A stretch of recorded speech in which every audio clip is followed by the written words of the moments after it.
জমিতেই তো কুশের চাষে যে এরকম করতে হবে, এটা ভালো হয়েছে না? আপনারটা কি এরকম হয়েছে? দেশেই নাই। আপনারটা কি এরকম হয়েছে? না, আমার কুশ হলো অন্য জাত।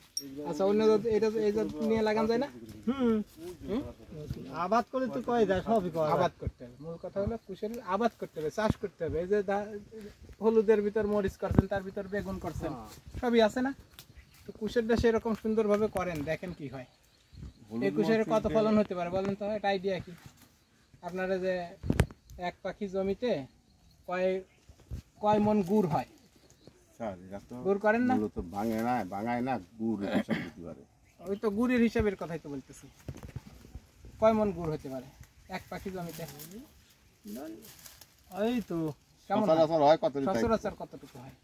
চলাচল ধরেন এক পায়ে প্রতি 10 কেন গুড় হলে যদি দেওয়া হয়, 10 কেন গুড় ধরেন এক কোলা 2.5 মন করে ধরেন, 25 মন।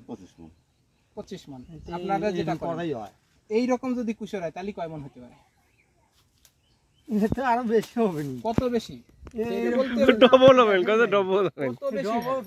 ডবল ছাড়া কম না, তো হবেই না, ডবল তো হবেই। এইটাই তো কথা। আপনার যদি 25 মন হয়, এটা মিনিমাম আপনার এই কুশুরে 1 কেন আর আমার ওইটা আছে 2 কেন। এই তো তাহলে 3 কেনের হিসাব করেন, তার মানে 75 মন গুড় হবে। মানে যদি 25 মন হয় তাহলে এই কুশের দিয়ে হবে গুড় করলে হবে 75 মন। আমরা যেটা উদ্দেশ্য যে আপনাদেরকে দেখানো যে এইরকম করা যায়।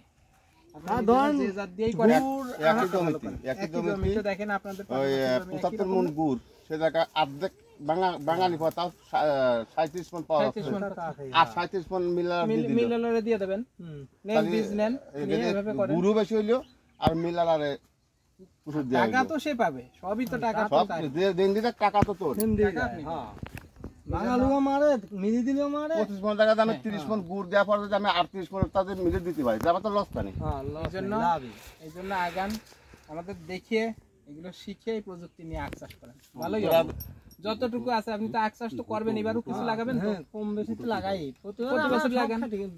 তো ধরেন যদি 5 পাখি লাগান, এবার 1 পাখি এরকম পাখিখানে কামার আছে ওই লাল আদার পেয়ারা মারে। লাল হাজার পেয়ারা এখন আর ফলন কমিয়ে গেছে। ঠিক আছে, সামনে এটা করেন।